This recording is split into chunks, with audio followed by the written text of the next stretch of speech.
Hello, everyone. Welcome to the Rose Club Podcast.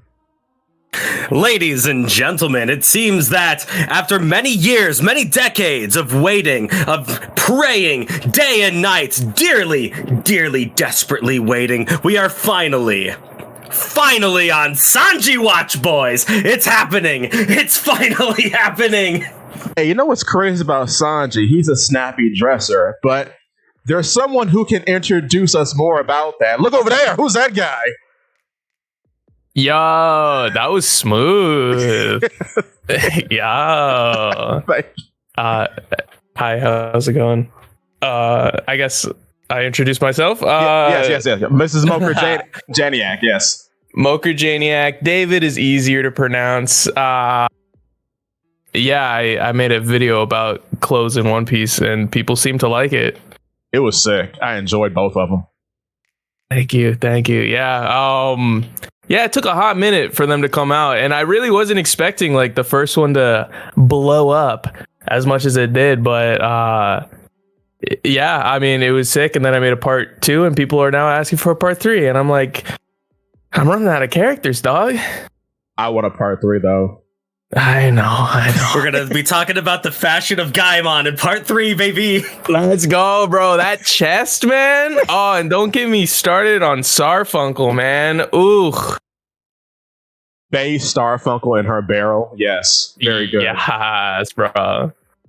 I really do like, well, you kind of fit my bias a little bit, which Zakk usually brings out of me on these shows, but I'm going to put myself in the hole today. You're like one of the only people on the internet that recognizes that Jinbei doesn't have a lot of outfits. For real, it's such a bummer, and like I hate that Oda doubled down in Egghead, giving him like another skirt. And it's like, bro, put this man in pants already. It was weird is that his body type has pants. Like if you look at Tom, he's the same body shape.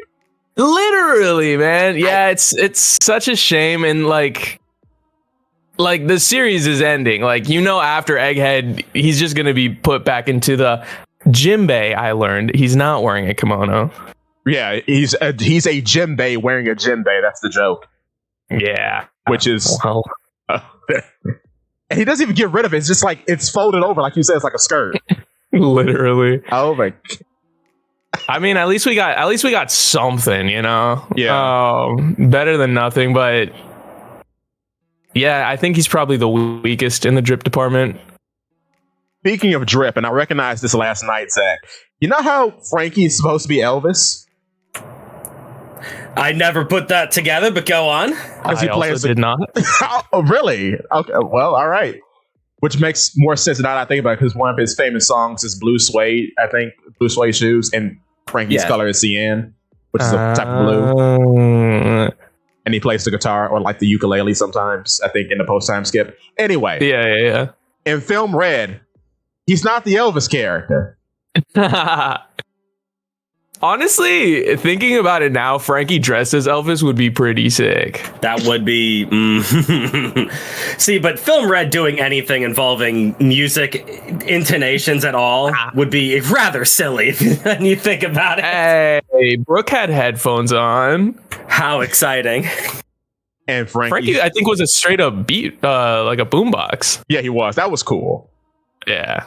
But I get what you're saying, Zakk, about the music thing. You'd think that Brooke would have anything to do with the plot, but you know, the plot that has everything to do with exclusively music and souls, but that's Brooks can't do anything in this movie. I'll never forgive Brooks not profitable. Brooks not profitable. I mean, I'll never forgive him. And the movie that has something to do with otherworldly entity, but Brooke doesn't know anything about that either. So that's fine. Oh, bro, I can't even watch Film Red. We're too far in the deep. We're too far in the deep. This is too grand an occasion to be really this depressed about Brooke and other characters when diggity dog the chapter's out. Yes. First of all, well, one last thing about your videos, David. I love your analysis on all the warlords. I kind of get what you're saying about Doflamingo, though, because it really is the code doing the work. Yeah, that one I got a lot of pushback on, specifically on shorts. I think shorts viewers are a different breed, honestly. But a lot of hate on that one. I'm sticking by my stance that Doflamingo should be dressed way better. Like, the dude looks like a bum, okay? He's the Joker. He's the king of the underworld, and he chooses to dress like that, bro. Like, he's a former celestial dragon. Literally, he's got so much money, and he chooses to be like that. Like, I'll give it to him. Like, pre-time skip, he looked solid, you know, specifically because he's wearing the jacket, and even the colors look better. He was wearing like different colored shirts and stuff like that. But then, yeah, you just get into post-time skip. It's just this boring white button down, goofy capris, and then the shoes once again. I think the shoes look whack. The shoes really do no lifting at all, man. The red suit goes too hard, though. Oh yeah, it's hard, so hard. Like, Doflamingo feels like the kind of guy who, while Luffy is recovering from Gear 4th, he's the kind of guy that should go into the back and put out a nice fresh suit so that he could beat down the peasants in style. And what's weird is that they're almost like this, but this is a wild statement. Like, Luffy's like style of dress, especially in Dressrosa, feels very reminiscent of Doflamingo. Like, they're both like relaxed island dwellers in that way, which that's not the portrayal of Doflamingo at all. That's why I pointed it out and saying you are correct, because it doesn't even make sense. Yeah, like I guess early on it made sense, you know, just kind of the relaxed vibe, because Shanks has it too, you know. Right. He's not dressed in anything crazy, and I mean, he's a Yonko, he's one of the heavy hitters. So like, I think Oda just stuck with this like old design of like, oh, like what would like a piratey guy be? But given Doflamingo's history and past, and like especially level now, like it's just very surprising. Especially like, it's not like he is like, oh, I'm no longer a celestial dragon, like I hate them or whatever. Like, he wants to be like the king of the world, like all that stuff. He's still in that mindset. So it's odd that he would like not dress the part, even just like jewelry, like nothing crazy. And to give someone a stray shot, Pika doesn't make sense because he's not even involved with the Coliseum. Yeah, so true, so true. Like, the head singer of AC/DC is involved with the Coliseum. It doesn't make sense. No, Aerosmith, excuse me, Aerosmith. Yeah. And let's not get started with the spikes that are under his skin. Yikes. Apparently, you know how you have like a cake mold, right? And the ingredients you put in the cake mold take the shape of the mold? Yes. He did that with his shoulders. That's in the SBS. I thought where you were going with it, like his mother was the cake mold. No! Grandson of Big Mom. I was very confused. No, apparently he shaped his shoulders to grow in that way by putting him in some vice or something. What a weirdo, dude. I don't know. But one of the scariest abilities in One Piece. Yeah, just be a big mountain man. Yeah, right? You mean be a normal human in the world of One Piece? Yeah, basically. They're all like 10 feet plus. Well, do you have any other design tellings for us? Maybe some secrets or hints of what you're thinking about for part 3? 3, it'll probably be like a while if this is the case, but I keep on like touching on the live action, so I'd love to talk about the live action. I think it would hit better once season 2 comes out, but that takes time, you know, because season 2 isn't even shot yet. Right. So that's kind of like where I'm at for part 3. It's just the live action, because I think what the designers did was really crazy with the whole dressing the Straw Hats in clothes that they wore in color spreads. And I mean, like, given a season 2, we get more, just more story. So we're going to get to see even more outfits, which is going to be awesome. Like, especially seeing Sanji since like he was only in like one episode, 2 episodes in the suit. So I'm really excited to see what they do, and what they have done has been really great. So I think a part 3 would be the live action. I would just like for season 2 to come out, so I have like more to talk about. That's fair. How'd you like the live action? Since we're on the topic, I loved it. I got to see episode 1 early because they did like this live screening in Santa Monica here in California. It was really cool. I don't know if you guys saw, but there was like articles saying that like Oda was there. So Oda was just straight up there. I was like 10 feet away from Oda, and nobody knew that he was there. That's sick. Yeah, freaking mind blowing. I caught myself there. Put himself in a funny hat, sunglasses, beard combo. Literally. Called himself Lucy. Everybody's like, wow, that's a great Lucy cosplay. He's just bowing. But Loda the whole time. Yeah, seeing that, I was like, wow, okay, like this is actually good. And then once the whole thing came out, like I just binged it in one day, and then I think I spent the next day watching it over again. And yeah, I loved it. I absolutely loved it. Like, obviously it's not the greatest piece of cinema of all time, but like for what it is, like it's really, really good. I really, really enjoyed it, and I'm excited for season 2. That's good. I'm spooked for season 2, but I'm very afraid for what they plan to do with Chopper. I guess excited. I would use excited in like the actual dictionary term, like not in the way where it's like I'm optimistic. I'm very, I guess, curious. Highly anticipating. Like season 1 is the testing ground, you know. Season 2, with everything that happens within the Alabasta saga, like that's gonna be where we see like if this series has legs or not, because there is a lot of stuff that they're gonna have to like do to make it like look good, like solely just visually.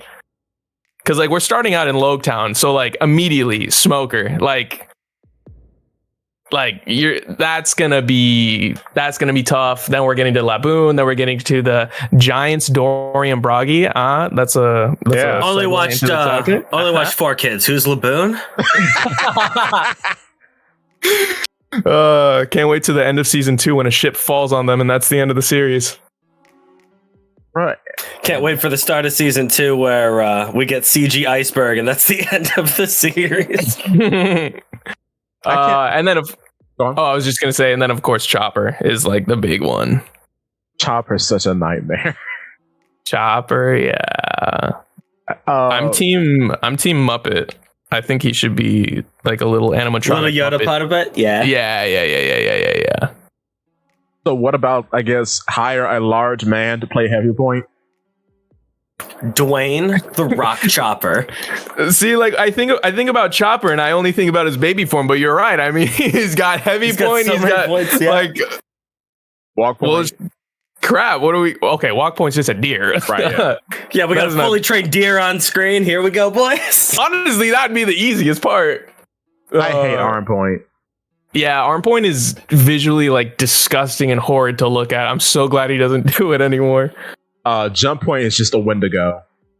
Jump Point's sick. Horn Point, I think, is my favorite in both pre and post. Fair. Good choice. Post Horn Point is clean. Yeah, low-key, it'd be cool if like that's just what he looked like. I would love that if we had that instead of Kung Fu Point. Pretty please, Oda. Kung Fu Point, like Arm Point is disgusting. Kung Fu Point is just weird looking. He just becomes Jinbei. That's why he doesn't do it anymore. That's why he doesn't do anything. He's learned from the master. All right. Speaking of which, kind of a rickety segue into the chapter.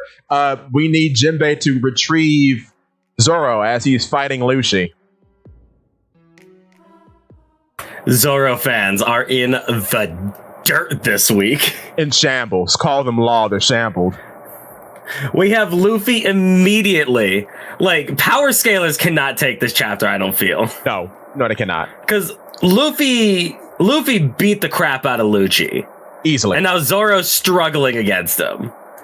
And now Sanji is also fighting Kizaru, who Luffy went toe-to-toe with. Not only is he fighting Kizaru, he has an FTL feat now. I mean, theoretically, I guess. He moves in the path of the laser. He caught the laser. He literally. But he didn't move. He didn't move from behind Kizaru as the laser was firing. He just got in the way before the laser fired. Still, though, bro, that's pretty fast. My man is very fast. Why can't you just give Sanji the dub, bro? Come on. Because giving Sanji easy dubs would be too easy. Easy? You think Zoro can do that? Uh-oh. We're fighting now. Yeah.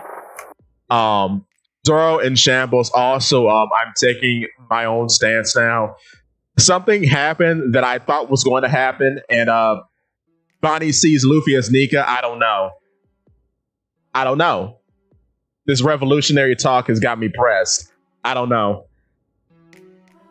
about her joining the revolutionaries instead of the Straw Hats. I'm like, I think, Jesus Christ, say your words, dude. I have no thoughts on whether Bonnie joins the crew or not. Like, I can see it, but then also, like, if it doesn't happen, I'm not surprised. Like, I don't feel any particular way, like with Yamato, for example, where it's like I had strong feelings about Yamato versus Bonnie. It's like, I don't know, like, I mean, I feel like people had strong feelings for Yamato just because we had like a 7-week iteration, like a 7-week plot point where every single week Yamato was like, I'm joining this crew. That's fair. Like, a lot of people feel very strong about that. It's like, okay, well, I guess it's happening because Oda literally looked us in the eye and said, Yamato's joining. And then at the very last moment, he's like, and whereas with Bonnie, we haven't gotten to that point yet.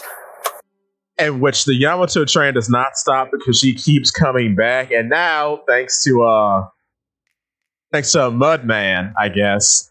Oh yeah, Yamato. Yeah, well, Yamato's back on the table because we could be going back to Wano. Please, God. Because I don't think the whole crew's going back. I think it's just gonna be a little pop in, pop out. You know. Oh, that is Straw Hat Fleet territory. That is not Monkey D. Luffy going to Wano. I hope so. Because, like, I do not want any roadblocks in between me and Elbaf. For the love of God. Brother. No, there's no way they're going back to Wano right after Egghead. That'd be crazy. Bruh, Elbaf is looking so tough. I can't wait. And on the subject of okay, so David, just to let you know, we're not going B for B, obviously. We're just jumping all around because I feel that's more free-flowing. Well, we feel it's more free-flowing. But speaking about just dubs being caught, Ben Auger is in prime form this week. From last week. Yo, yeah. Oh, my days, bruh. Woo! Usopp, watch out, because them veggies ain't gonna cut it. Yeah, he with the anime and now this, like obviously it's not planned to work out like that. Just the universe aligned in such a way that we got some good Van Auger hype. Because I love, like, he one taps the Biscuit Soldiers in the anime. Then we get here and we found out that his warp fruit isn't even in prime form yet. Yeah, he's doing all this. It's immaculate. It's superb. Realistically, though, I mean, like, what else could it do? I mean, well, you know, like, Dough Fruits are pretty freeform. Like, it's always more than just one thing. Like, Brook, for example. Yeah. I was thinking, like, what if it could be like Toto from Jujutsu Kaisen, where, like, he's able to teleport other people, like, just without touching them? Oh, fair. That'd be crazy. Or maybe he can teleport parts of people out of themselves, like he touches someone's spleen and teleports it out of their body. Oh, that'd be wild. Now, come on. What's the point of having law? Yeah! Exactly. No, that's being too much of a hater. Oh, yeah, right. Saturn gets pummeled to death. And that's great. Yeah, you love to see it. Yeah. I thought we were at the point where Luffy can grow multiple arms, but apparently not. It's still just regular Gatling, which is fine. Yeah, all these gear third or fifth. Thank you. All these moves, I definitely like need to see them animated because it's really tough to like get a grasp on what he's doing. Yeah. Finally, somebody says it. Oh. Like you see him in the first wind up. He's winding up one arm, but then he's launching out all the arms forward, and then the aftermath, both arms are like spinning. So it's just like a weird. And I mean it's gear fifth, so you know it's weird. He's doing that, yeah. But as a reader trying to grasp, I mean, I guess he's punching Saturn. What else do you need to know? Yeah, well, he's punching Saturn, and at the very least, this is one of the more better telegraphed moves that Luffy has done as Gear 5th. Because at least you can see, like, the fist going up and the fist coming down, right?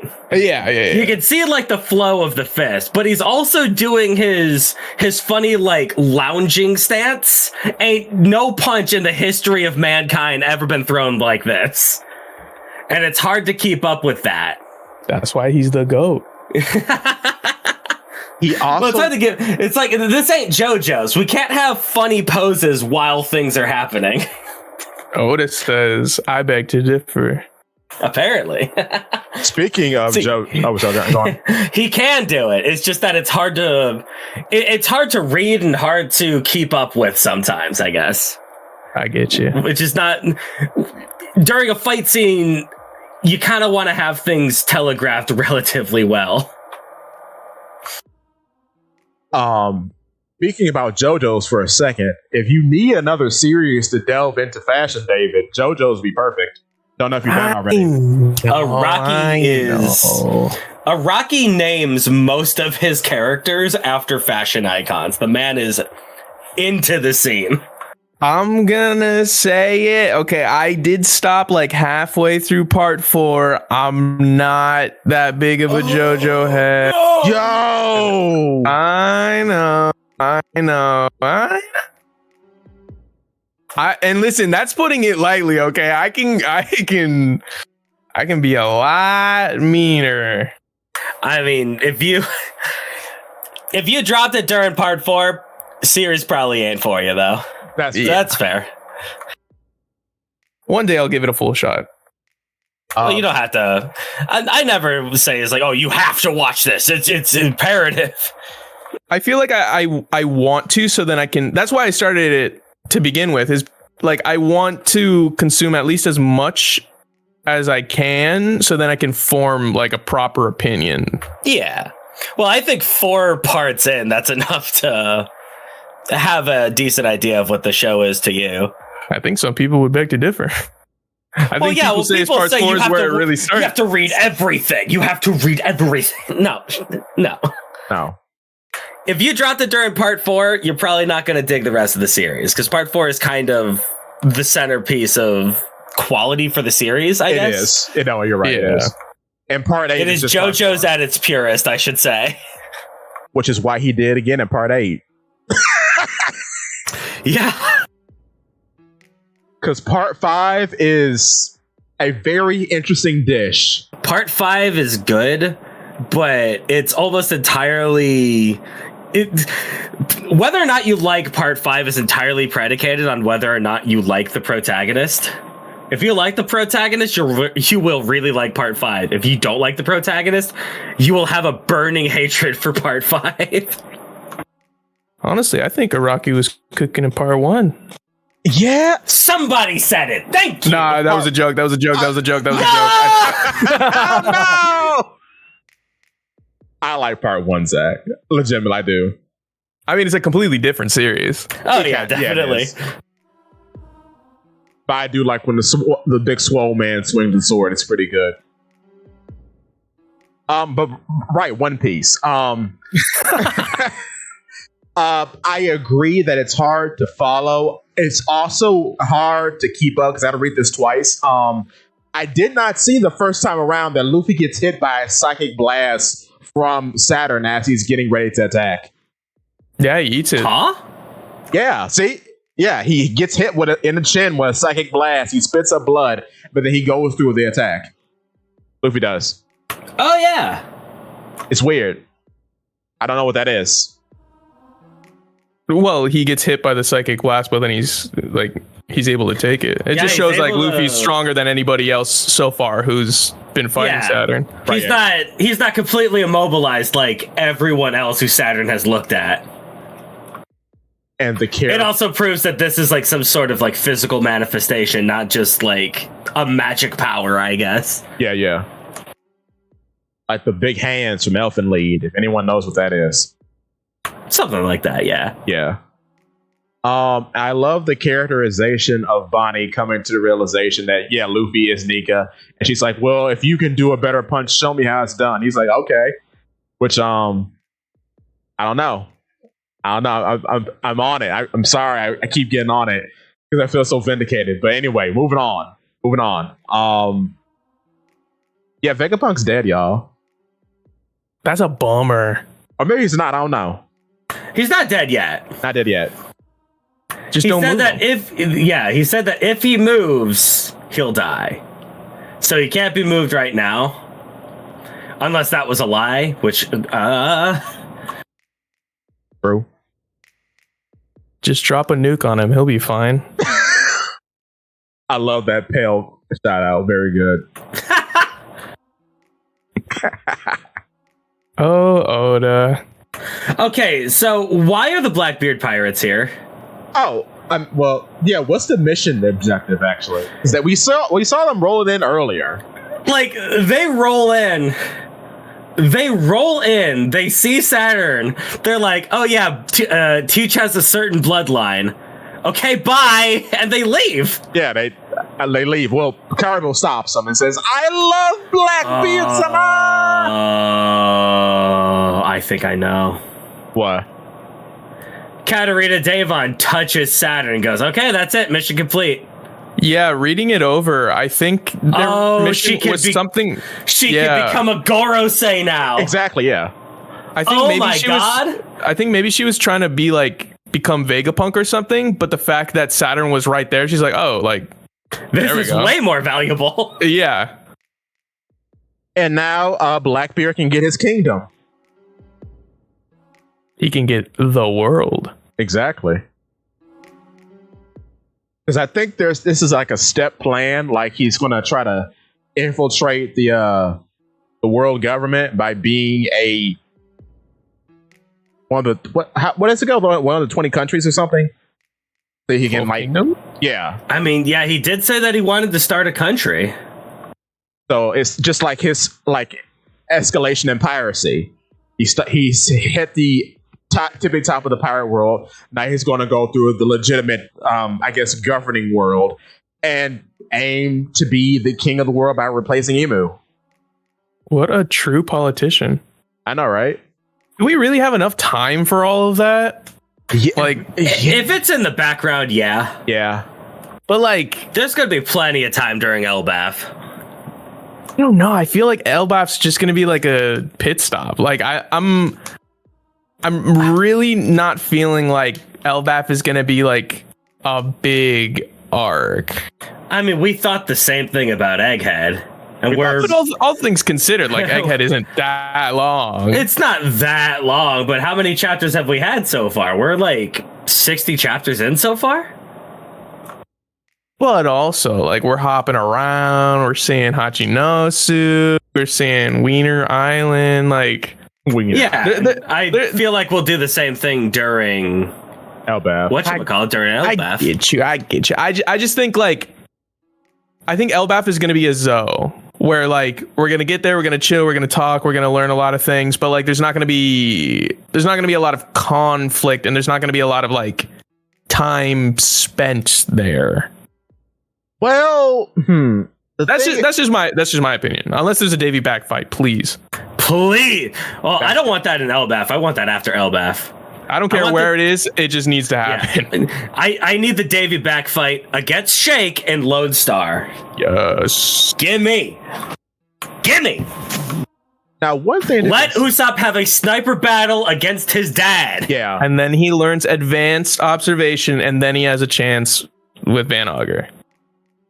Yeah, I hope so. Easy peasy. That's the only way, brother. One thing that I am interested in when we get to Elbaf is the whole Loki subplot. Is he still salty about Lola not choosing him? Could this be a Nami arc? It could be. He could be like, ooh, another sexy lady. I want that one. No. Well, Nami's friends with Lola. Yeah, yeah? And then Big Mom's got to show up, I hope, if she's not dead. Though the anime is casting doubt on that, but no, we stand strong. Don't bring Big Mom back again. That'll be the third arc she pops in on. Let's go! She got it. Let's go! Oh, dude.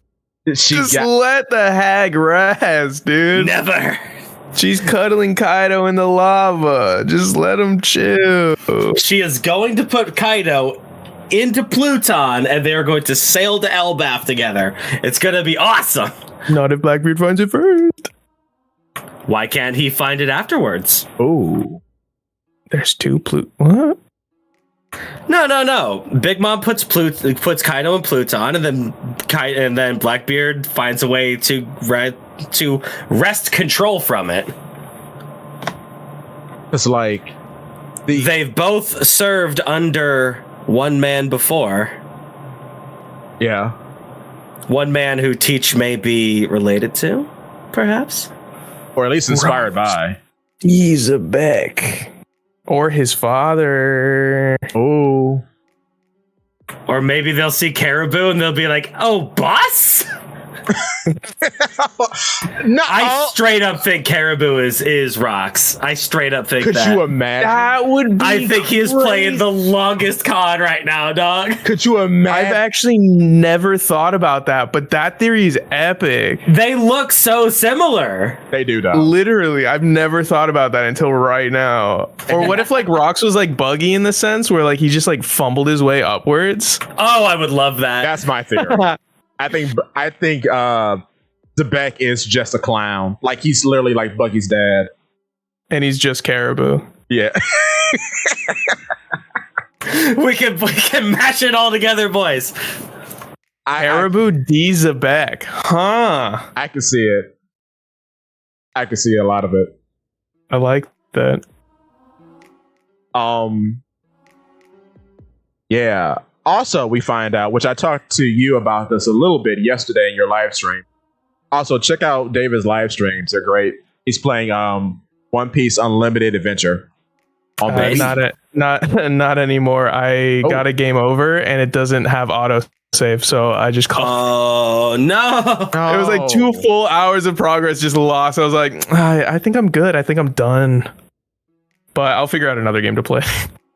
One Piece Unlimited Cruise! I started playing it last night. I was like, oh, this game is epic. I wish I was streaming right now. Because I think Moria's in that one. Yeah, Brooke's in it. All right, yeah, he is too. And they do Big Emperor with Brooke. I haven't gone there yet. Spoilers, bro. Oh, sorry. No, spoilers for a, what was it, 16-year-old game? Yeah, man, how time flies. The Wii is that old. Yeah. But yeah, going back to the topic I was talking about in your stream, I was bringing up how the dog fruit model Ninetail Fox is just better than the clone fruit, apparently. Yeah. Because Devon just touches Saturn, and apparently that goes through his dough fruit, I'm guessing.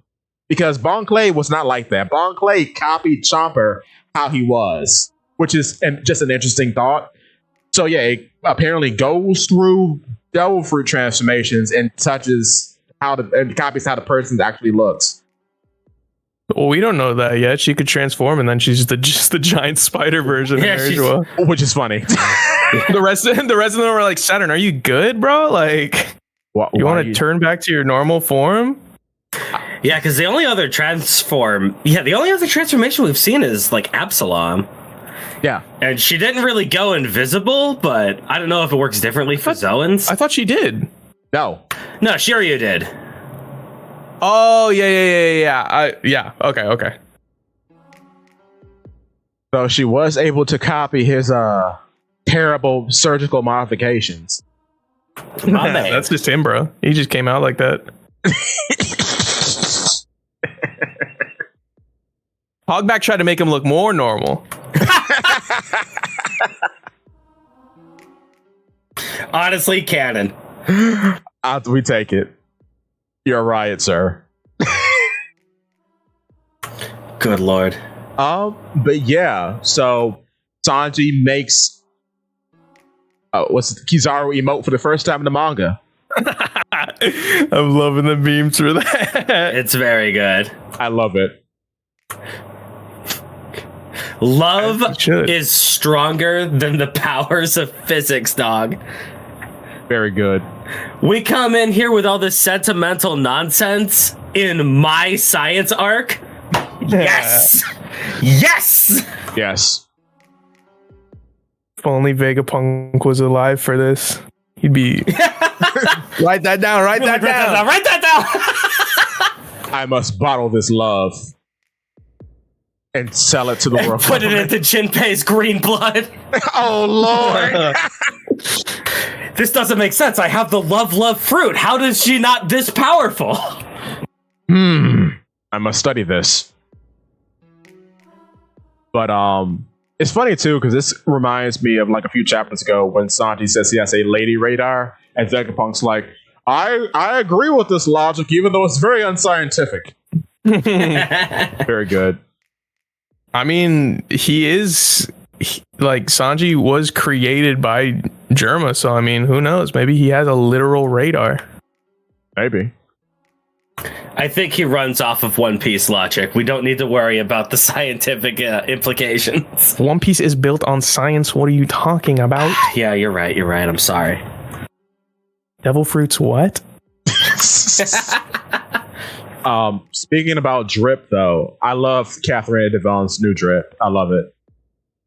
That she's had since she's broken out of prison. So piratey. No, when she was in prison, she was wearing the stripes. So now she's actually wearing something. True. She is definitely like heavy pirate vibes. All of them pretty much are. Yeah. Except for like Burgess. Yeah, like the Blackbeard pirates are all 1500s English fashion. And Macho Man Randy Savage with a cyborg helmet. He is now a Power Rangers villain, and I'm here for it. Oh yeah, and then Shuri is just a Nazi. Oh my god. All right, yeah, Shiryu, which is he's kind of that's so problematic. You can't say it don't go hard though. Let's just say that there are exceptions to the rule. It's drippy. It's a drippy look, which is why I am torn. And then we have what's his name, the big dude. Someone Wolf is just naked. No, he's wearing like actual clothes now. I think he's actually like in regular pirate attire. All right, he's got the big pants with the skull buckle. That's right. He's got a cape too, I think. Yeah. I want my man to get an Oars Jr. hat so bad. Yo. Oh, that'd be cute. I like that. Back on the topic of Caribou, I'm unsure how legit this is.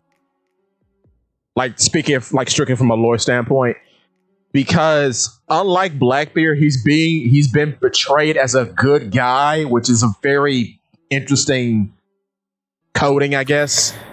I wouldn't say good guy. Yeah, you remember the color spread? I mean, the cover story. I do not remember the cover story with Caribou. He breaks. Yeah. Oh.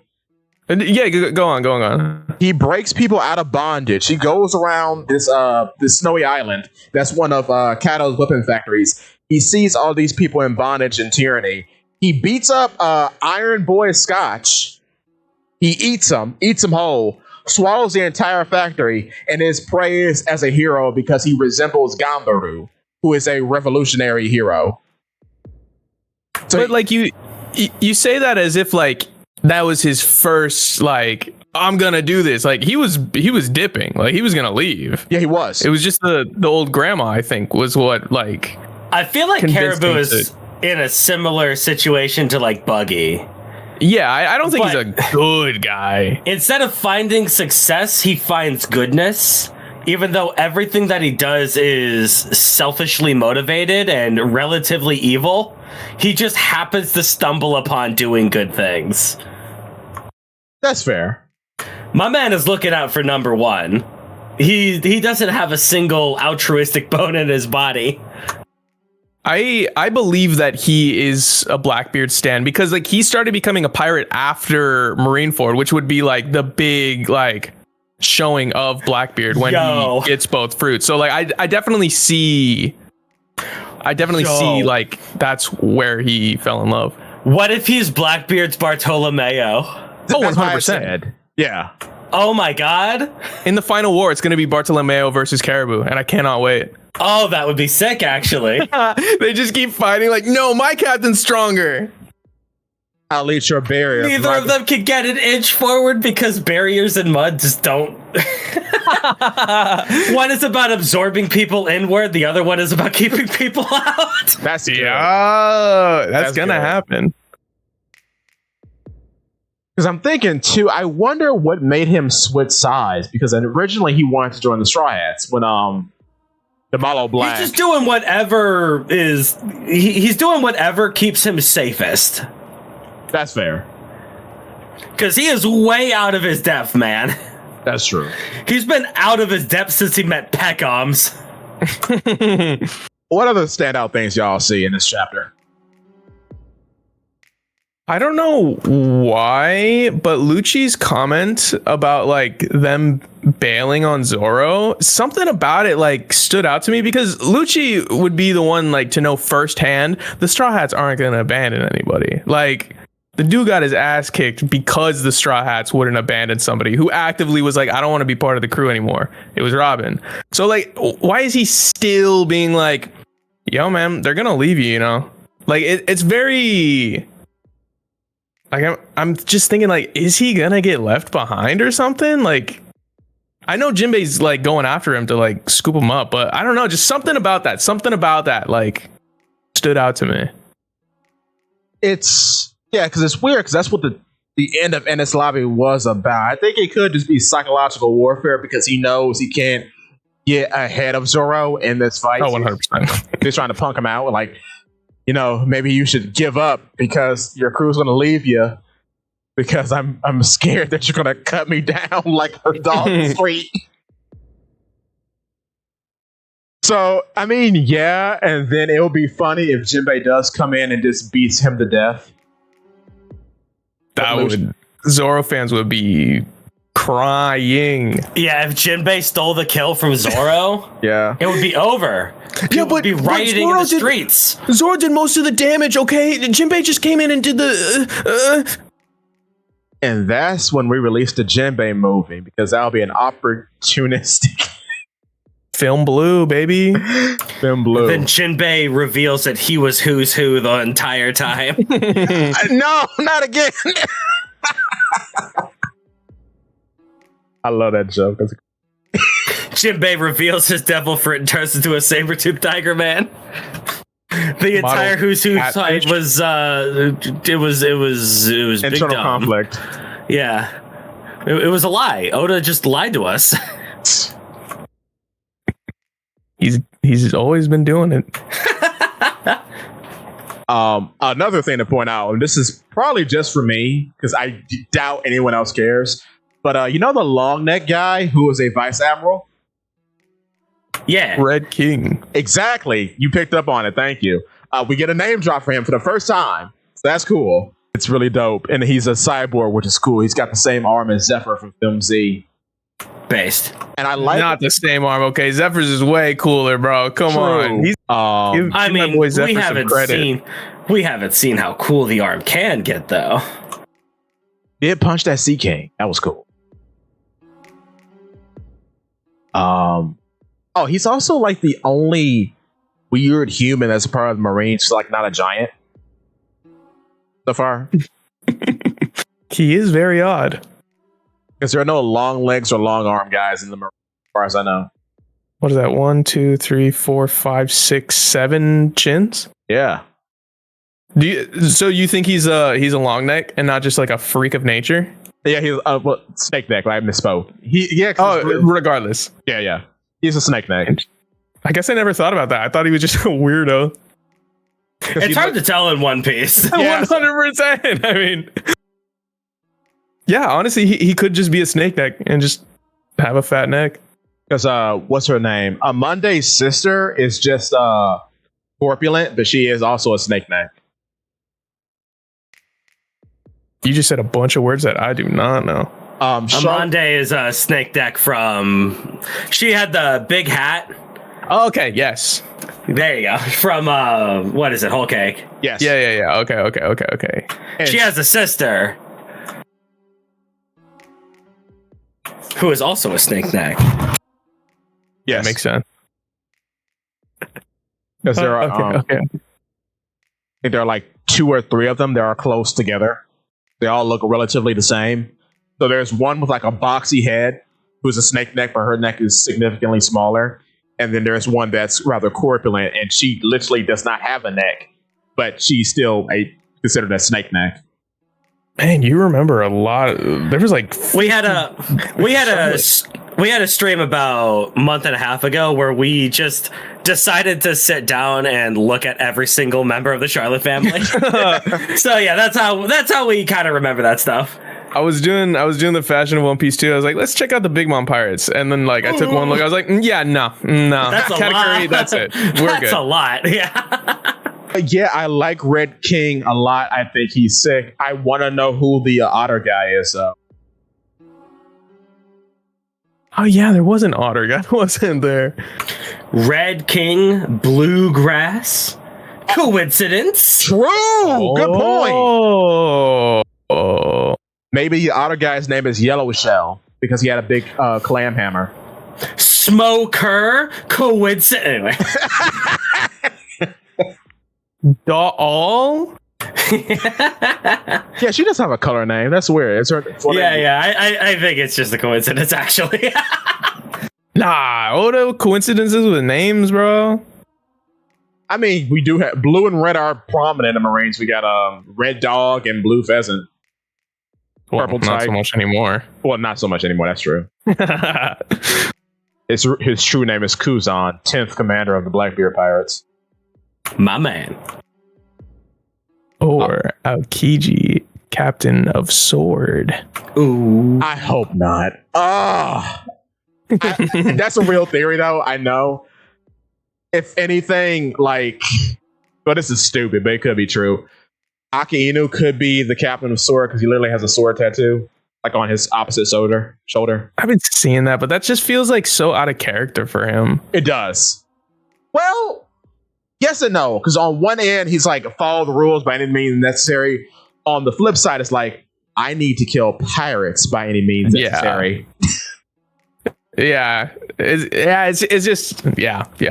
Who knows, man? Who knows? True. We'll see. We'll see. I have a quick question. What's up? Caribou's been on the boat. Yeah. Where do they keep the poneglyphs? Oh, no. They're in Brooks Head. Are they still? I doubt it, no. That's the question. I don't know. He stole them. Do you think this is how Blackbeard gets the poneglyphs? That would blow big time, bro. Bro, that's a short. If that's how we build up to the Blackbeard fight, it's like we gotta go get our maps back. Or that leads to the Davy back fight. Ooh. And that's how they get all of them back. Because now at this point, Shanks has all the ones that Kid had, which Kid had Shanks all the ones has that been to Laughtail.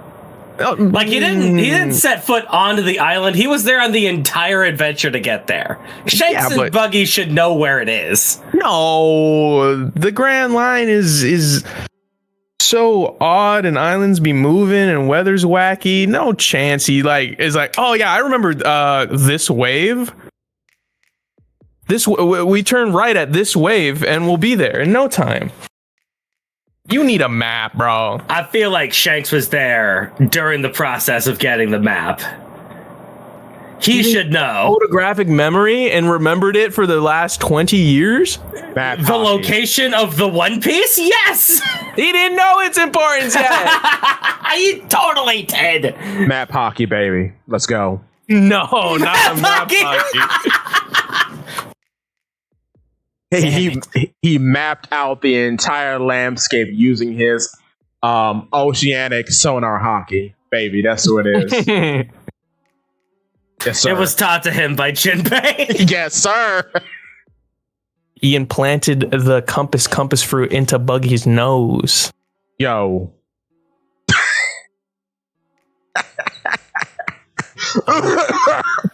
Oh God. Oh God. We killed him. But yeah, we'll see. We'll see. I mean, it will be interesting because it will be okay. Blah. I can see how this playing out. Okay, words.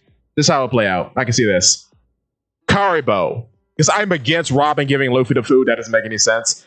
Karibo left Luffy the food as a bargaining chip for helping him get to this point, but then in return, he stole the poneglyphs. The poneglyph rubbings, I should say, and gives them to Blackbeard for a bargaining chip in order to get inside the crew.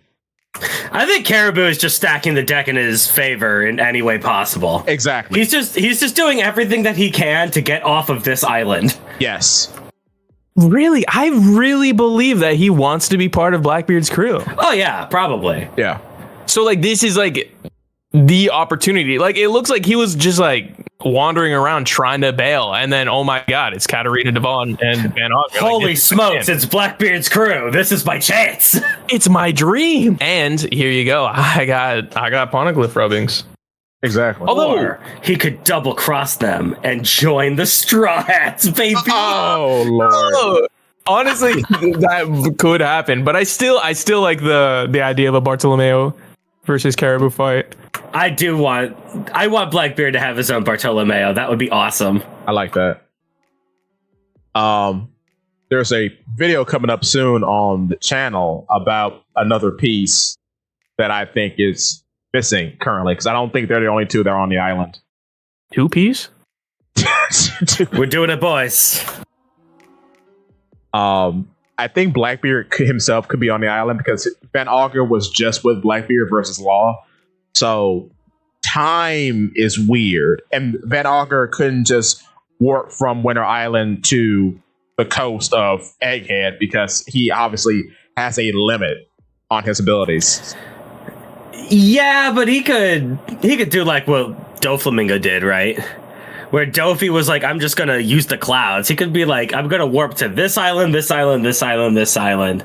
Nah, because he would have been able to warp off of Egghead right now. Right, yeah. Which is kind of what he plans on doing, I think. It's weird because it doesn't seem like, even like in the Law fight in the anime recently, it seems like there's a limit of like a certain amount of miles he can go. Yeah, because Katarina seems to feel like he could have gotten them off the island, but he's like, I haven't mastered the power yet. Right. Because he had the warp right there in a very small amount of time as he was about to get killed by Saturn. Exactly. Which, I mean, like, he still could have like warped to Egghead like as a quicker way than just like regularly sailing, assuming that, you know, it doesn't drain his stamina. But I don't think it'd be like as crazy as going from island to island to island. Yeah, there is a boat outside of the Egghead too, so he could have gone to Egghead from there as well. Just teleport the whole boat. Well, you don't even have to warp the whole boat. I don't think he could warp a whole boat yet. That's why it's just him and Katarina. That's the other interesting thing. Like, what's the weight limit now? Because we haven't I mean, obviously he can warp Teach. He's a big boy, but like, but like, I wonder, could he in the future warp vehicles like a boat, for example?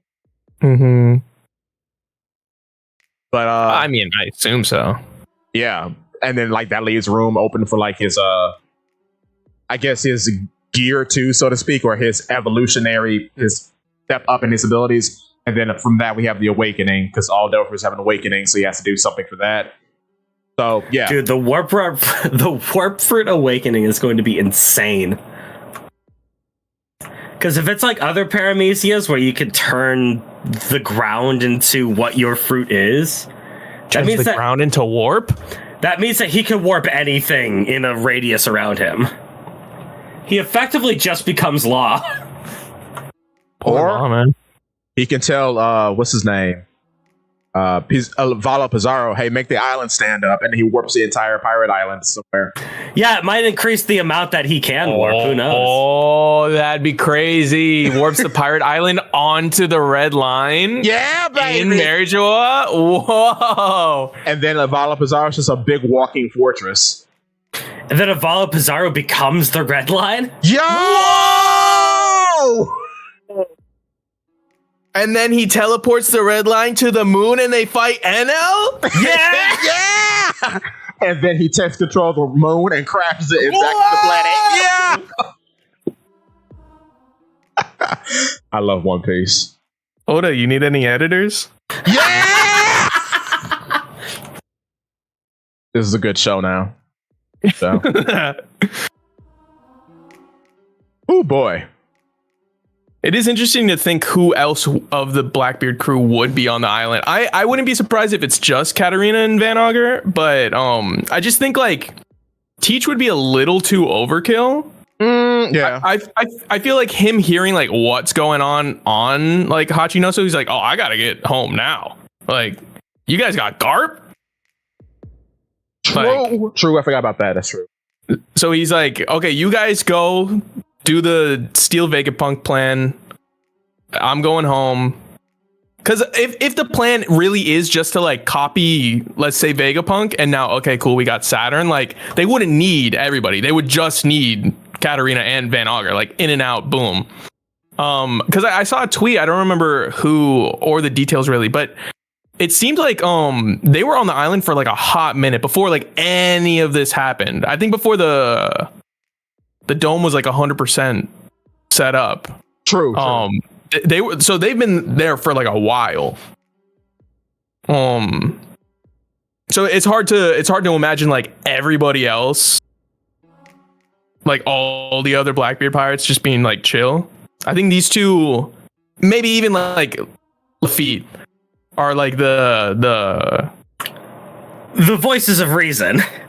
Yeah, and like the sneaky side, you know. If we got like Sanji and Brook, like Van Augur and Katarina would be their like equivalent spies. Oh, sorry, go on. No, just that. I would include Shiryu in that as well, but he seems too bloodthirsty to be a spy. Exactly. Like like how would he hold himself back from fighting Zoro?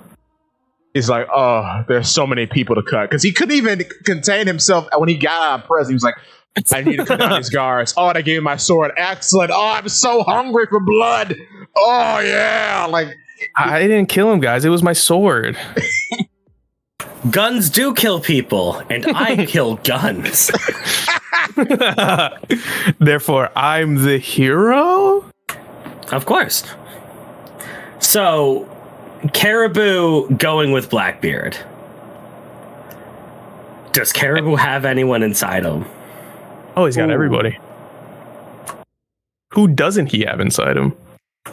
More importantly, who, like, no one's been looking at York for a while. Oh, thank you. I'm including that. I didn't even think about that. Thank you, Zach. I'll take that. We ain't seen York in a little bit. Thank you. There's some Seraphim and Bubbles right now. Brother, that's the bargaining chip. Zakk, you saved my video. Oh my god. Oh, Zakk, you're getting a shout There's out. so much that Caribou could have right now. He could have the Seraphim. He could have the Cypher Pole agents. He could have the Poneglyphs. York. Because it's unlimited space. His body is infinite. Unlimited space. He could have all of Vegapunk's technology. No one's gonna miss it. The island's blowing up. Yo! The whole... Honest? Wait, wait, hold on. Wait, 1 second. He has a whole weapons factory in him already from the cover story. Yeah. Oh, mix that with York? Yo, they already... Bruh. And Seraphims, like that would give Blackbeard like the army that he needs. Because like if you think of like the three factions being like the world government versus the Straw Hats versus Blackbeard, like that would give Blackbeard like the numbers that he needs to be able to fight in this war, essentially. Because I've always said, like, well, I've been saying it for a while now. A caller on that One Piece talk, shout out to them again, mentioned York fighting Frankie, and I put the pieces together. I'm like, that makes a lot of sense because right now, Teach is very technologically behind, as opposed to even like, well, of course, the world government, and then the Straw Hats because they have Frankie and Usopp. So it would make sense for him to get York, and then York is his technological person, his lab partner, and then like you have her also being a parallel to Frankie because she hates Vegapunk, and she's also the only person in Egghead who wears underwear all the time, like Frankie usually wears. And honestly, you could have stopped the theory like before even that part. I was with you, but and then she's food powered. Well, I mean, well, everyone's food powered, but like in a more obvious way because like Frankie drinks cola for his power source. York was designated to be Vegapunk's stomach. And she can't stop eating. That's a great theory.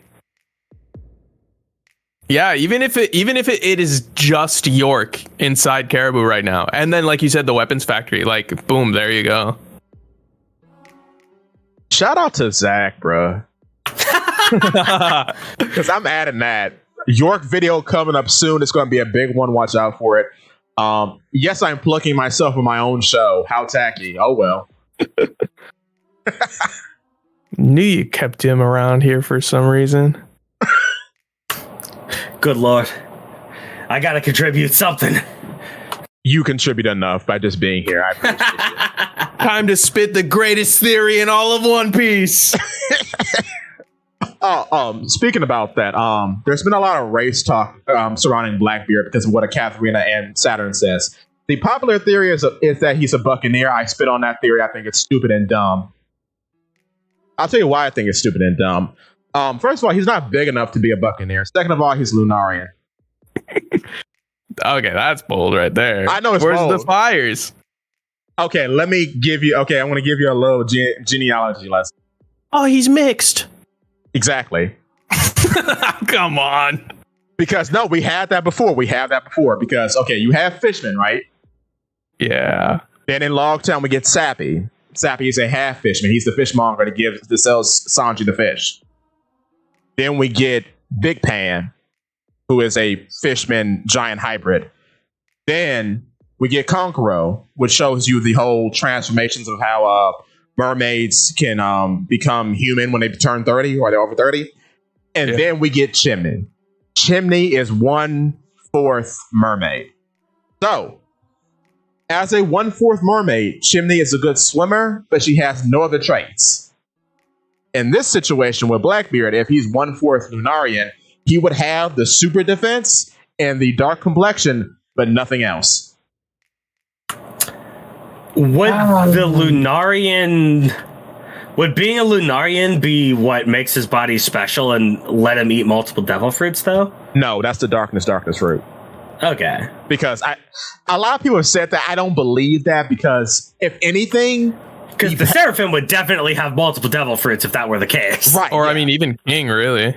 Exactly. That's the point, because now that goes along with the point, because we're introduced to King first. This isn't the case with all races, but it's the case for most of them, because we get the base of what a Lunarian is from King. Then, which is really weird, the first sky person hybrid or winged person hybrids that we get in the series are the Seraphim. Because S. Shark is a fishman and a Lunarian. S. Bear is a buccaneer and a Lunarian. We kind of have a Kuja and a Lunarian in S. Snake. We have a celestial dragon and a Lunarian and S. Dofi. If Moria is a Oni, that's a Oni and a Lunarian. So all the hybrids come from the Seraphim. And then from there, that kind of goes along with the Fishman thing. It would make sense now that Blackbeard is introduced as a fourth Lunarian, which is why he gets the defense powers, but nothing else. He doesn't get the speed. He doesn't get the wings, the fire, the pyrokinesis, nothing like that. But so you're not saying like he's half. You're saying he's like a quarter? A quarter, yeah. But I feel like the specifics of the Lunarians being like super durable is specifically when the fire is on. True, but like so the fact that he doesn't have any fire, if anything, that should mean that he's just extra fast. That's fair, but like the way I'm looking at it is like when you boil or dilute the blood down, it's kind of like a mixed bag of whatever. I get you. I'm not against it. Honestly, I guess I just don't. Saying I don't care is too rough. It's just like, what could he possibly be? And in my head, I'm like, is Oda gonna introduce another race? I hope not, because we technically, Lord, please not. Because like, here's what I'm talking about, where it's not like legitimately the same each time. We have a hybrid of a three-eyed tribe member, yet we don't know what a three-eyed tribe member is technically. Because Pudding is half. Pudding is a hybrid. Mm-hmm. We don't have the full thing yet. We haven't seen one. Technically, we only have one Snake Neck, which is Red King, if I recall, because the rest of them are hybrids, because the rest of them are Big Mom's children. I feel like with Teach in particular, I don't think he's going to be related to a specific race. Like, with the wording, with the phrasing, which could be wrong. It is a translated Japanese mango. But the way that this comes up, they say Teach is special, as is his lineage. Yeah. The way that this is brought up, it's like, it's not brought up in a way that, like, Kuma's lineage was brought up, right? Fair. I don't think it's really a question of what Teach is, it's who. That being said, I'm looking at Teach now. I'm gonna send you a picture.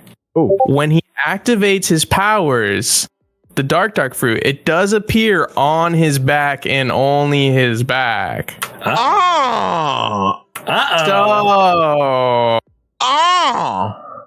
that could be He's a like thing. an And anti-Lunarian, because instead of a fire, it's dark. It could be either. I'm definitely like, it could be either. It could be, oh, he's Zabek, or it could be that he's a Lunarian, because Saturn's response, like, obviously Saturn knows what he is, and what he is like something important. Or it could just be that he's a D. Like, I hope he's Rayleigh's kid. That'd be somewhere. That'd be funny. Rayleigh and Shocky's kid. Oh wait, no, he was. So what happened is Roger meets Rayleigh. They sail around for like years. They just find this random kid, and he's like, okay, yeah, sure, you can. I realized that Blackbeard wasn't on Roger's ship. Never mind. He was on Whitebeard's crew. I like the idea that Roger's like, sure, yeah, you can be on my ship, and then Rayleigh's like, do we have to pick up this one? Like, he was also at God Valley, but they only brought Shanks and Buggy, and they left Blackbeard. Are we forgetting somebody? Rayleigh's like, no, I don't think so. What I will now on the back thing is a very interesting point, because it's treated in the same way as the Lunarian fire, because it also has like a weird. Well, no, Yeah, because it has like a weird sentience of its own. It's like I remember when he's fighting Ace, which he fights at pyrokinetic. When he fights Ace and Ace lights him up, the darkness comes down and saves him and sucks up the fire, and he like takes a break. That's just interesting. But that could just be the fruits having a will of their own, sort of like what Vegapunk's been like spitting lately. Yeah, right. It's like Gaara said, it all comes back to Naruto, baby. Oh no. I've actually never read Naruto, so Really? You've made the correct choice. What? W guessed. Oh my word. Yeah, growing up, everybody like, you pick one out of the big 3 or 4, whatever, like, Dragon Ball, Bleach, Naruto, and I picked One Piece. Nobody watched One Piece. Look who's laughing now. 2 out of the big 4. Everybody picks Dragon Ball and something else. Let's be honest. Fair. Hey, I didn't read Dragon Ball till like 2 years ago or something like that. Oh wow. Ooh. So I was a late bloomer. Well, thank you, my brother in arms, because I started on Naruto, found out that this was not it, picked up One Piece in the in NS Lobby, yeah, because I read through the podcast what was happening. Yeah, I picked up an NS Lobby because you know what got me? I was watching on 4Kids, like most Americans, and when it stopped airing on 4Kids, I went to the internet, started looking for One Piece on the internet. I kept running across this large man with blue hair, and I'm like, who is this guy?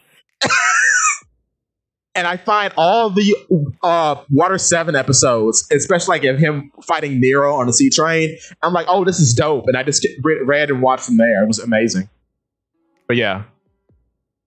I think that's also like around, like, I remember watching a lot of AMVs. Exactly, yes. Of like Lucci versus Luffy and whatnot. So then when I started watching, like first time going around, I skipped Skypiea. Because I was like, I gotta get to Water 7. Yeah. I gotta get to Water 7. Most people skip it because it was boring. I was like, I just want to see your second, bro. Yeah. And it was worth it.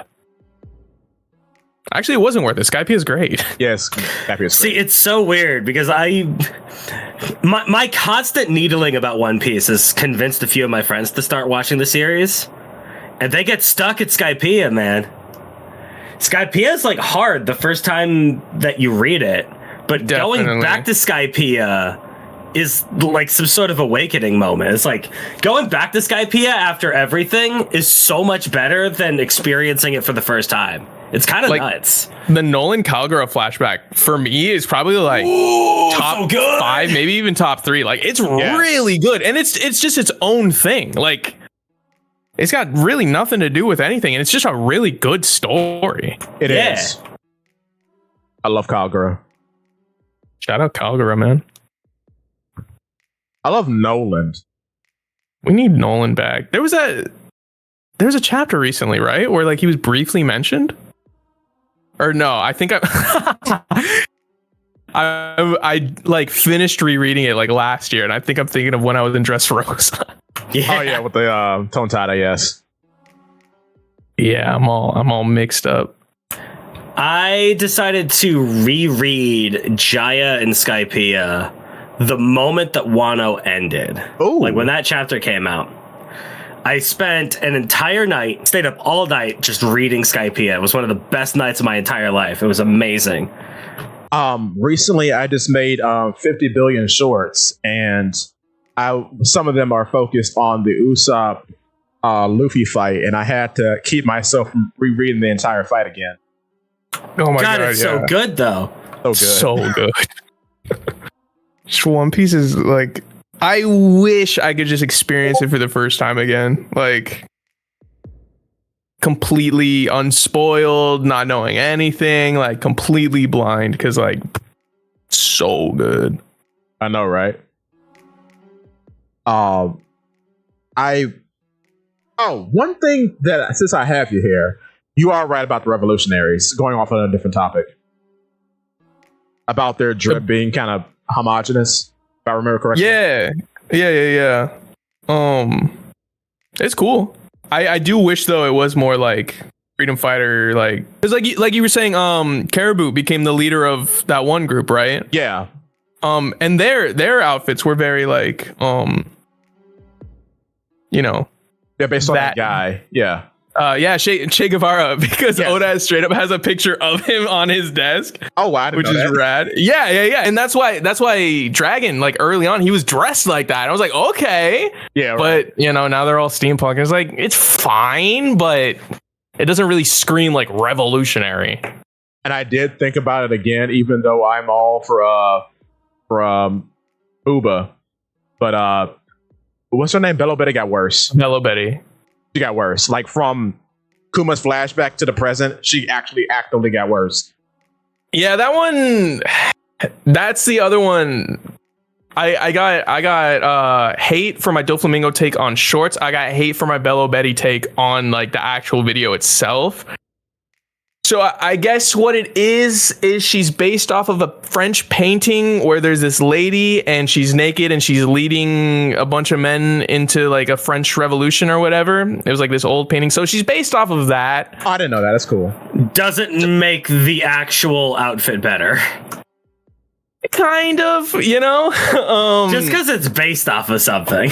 Yeah. So like it makes sense. I just think like, I guess like I kind of honed in on the like whole fan service bit, but like that's mostly because the outfit itself is just whack. Like, yeah, like the outfit itself is just really lame. I guess the only thing I like is the jacket, but then like the necktie over just her bare chest. The glasses are wacky. The top hat, like just her outfit as a whole is just so bad. And she may be evil. You think so? I think so. People say that her devil fruit controls the minds of those around her because she inspires them to fight. That would be weird. That'd be so lame, bro. Ginny died for Bello Betty? Come on. Well, technically, Ginny didn't die for Bello Betty. I know, but I'm just by her. I just wish the roles were reversed. I wish Bello Betty. I wish Ginny was still in the series. I miss Ginny. I mean, I guess that's kind of like one of the themes behind the Revolutionary Army. Is like those ghosts are left behind, and we'll never be able to escape them. Yeah, because we did nothing to prevent their death. Like Dragon is the worst character in the series. I'm deadbeat, bro. I mean, like, I get it. Like they were in their infancy. Like, are they really gonna pick a war with Mary Joa? Yeah. Granted, though, Fisher Tiger did it. Yeah, he did. Solo climbed the red line. Climbed the red line himself. Yeah. So. Also, I'm just pointing out there because it's in the text. You can read it. The Revolutionary Army doesn't become the Revolutionary Army until Kuma. Yeah. Not before, only after. So he's carrying the whole organization on his back. We never see any of the other guys doing anything. Even Calm is sitting on his island. What is he doing?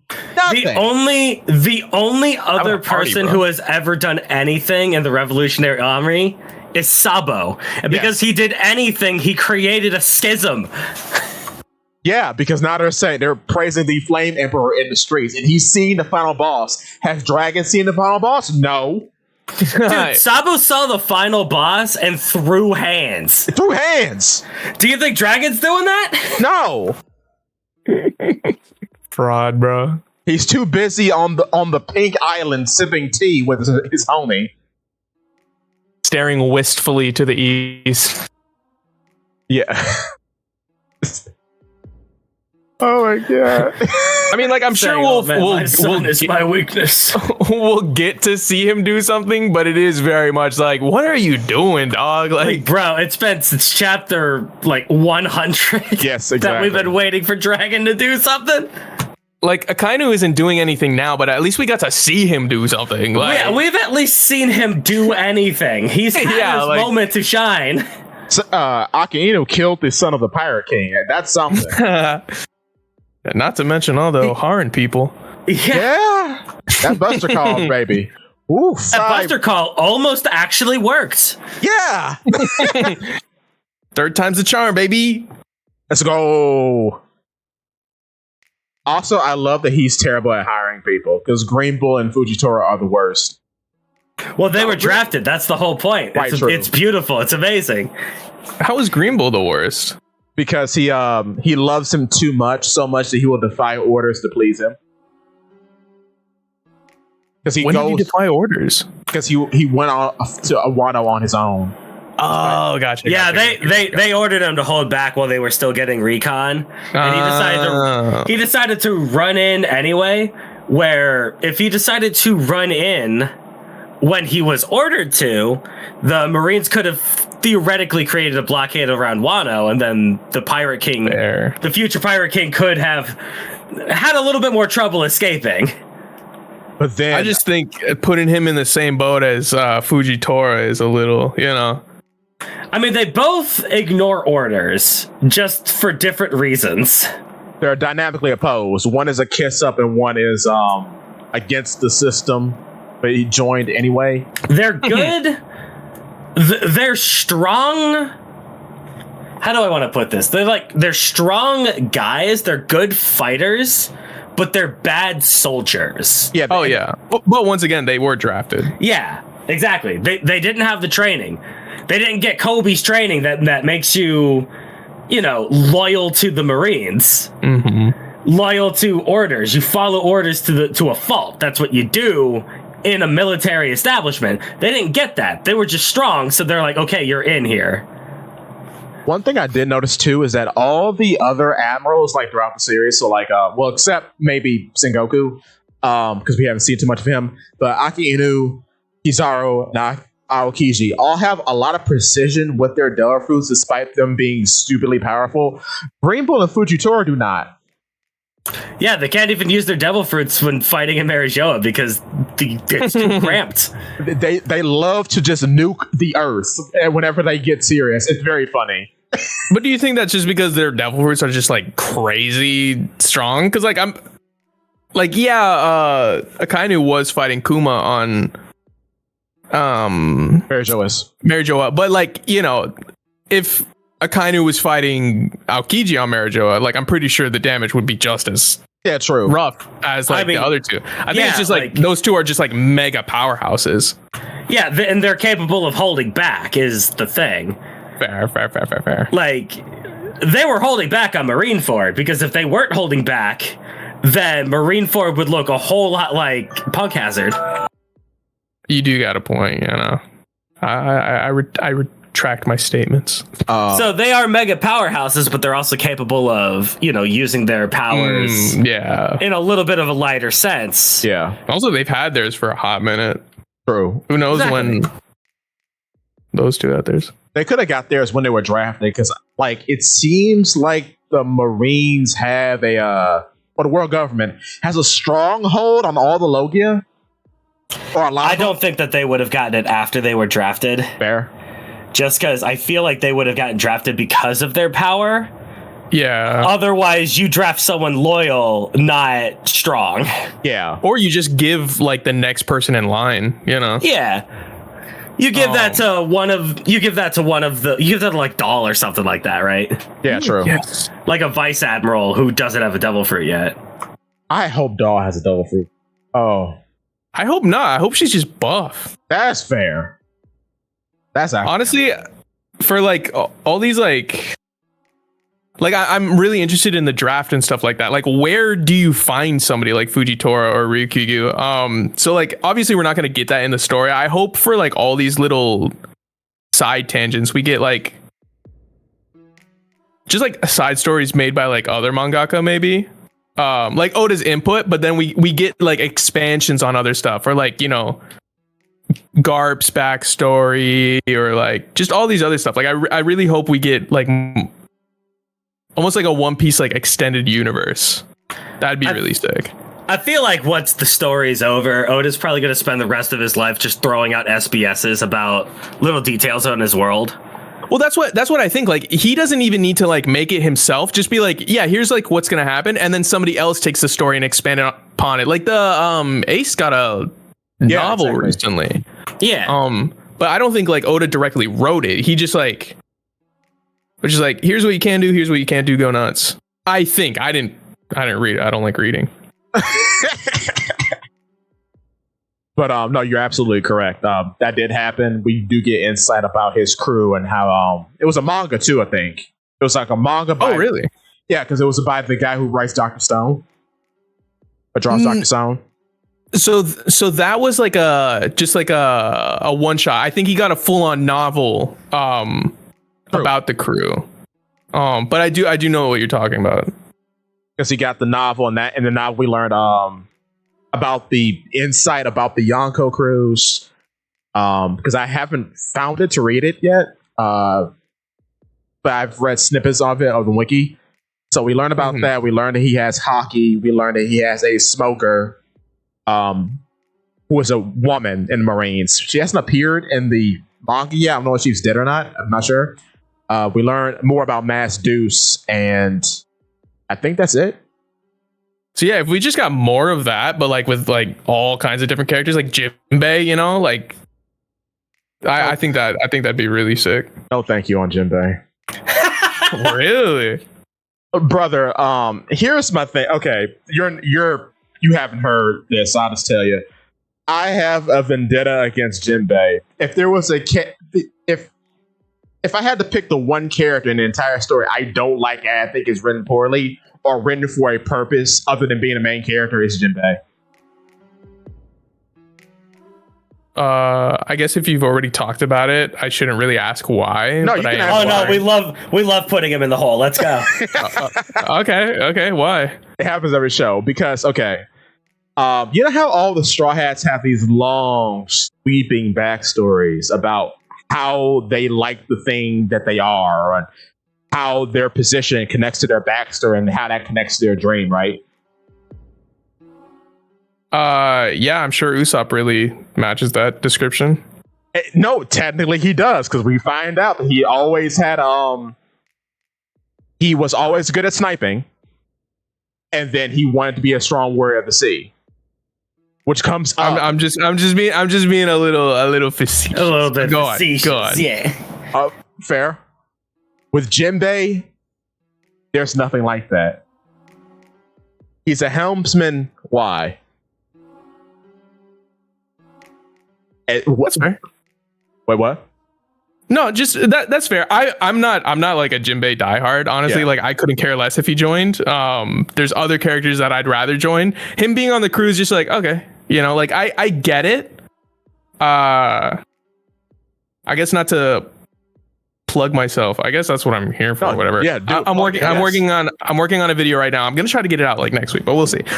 Specifically about why Vivi is not a Straw Hat. Yeah. You thought you got hate about Doflamingo shorts? Yeah. Oh yeah. No, this one. Oh my goodness gracious! Good luck. I'm hoping. So basically, like it's framed as like a courtroom. So like it's not like a serious like I'm sitting down and like blah blah blah. Like it's supposed to be kind of a joke, but like, you know, I bring up the arguments that people have for why she is, and then I argue against it. I get what you're saying with Jinbei. He doesn't really have like a backstory or like really a dream. Reading online, his dream is like the freedom of the fishmen people.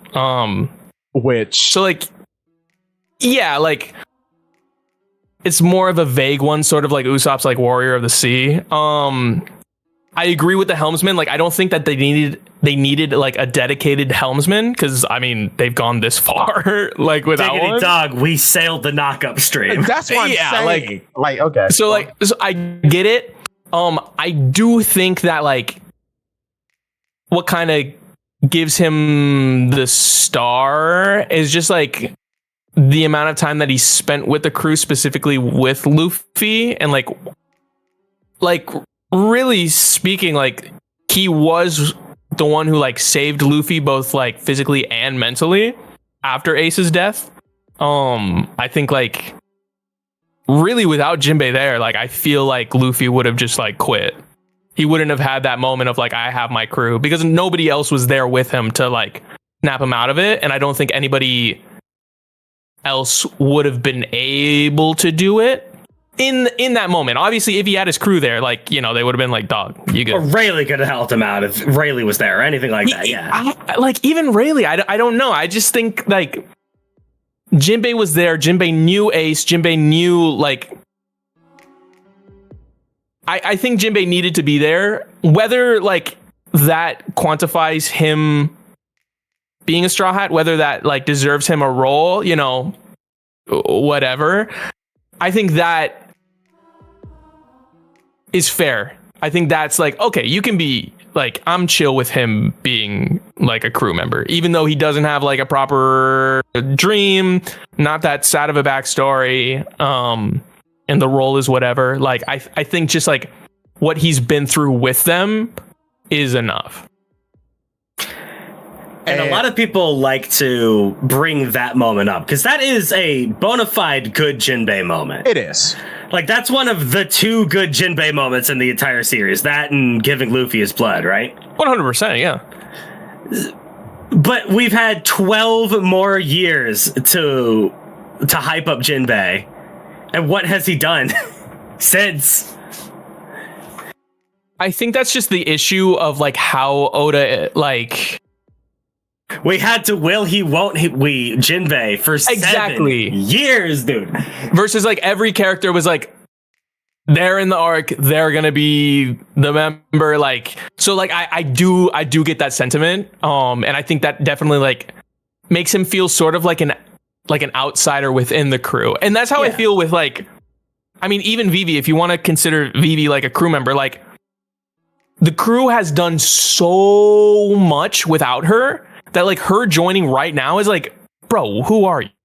You're a crew member? Really? Like, where were you in Skypiea? Where were you? Like, that's not that. And then even like if Yamato joined, like they've been together and gone through so much that like it's hard to have them feel like they're a member. So I get that vibe with Jinbei. Thankfully, like he has been through like at least more stuff than Vivi and Yamato.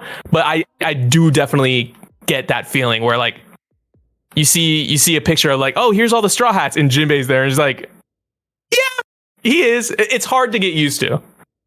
The one thing I will say to push back on that is he's been in missions with them, yet due to him not interacting with anyone most of the time, it's like he's not there. The only significant time, legitimately, that I can say that he kind of has insight on Luffy that no one else does is when Luffy is fighting Katakuri.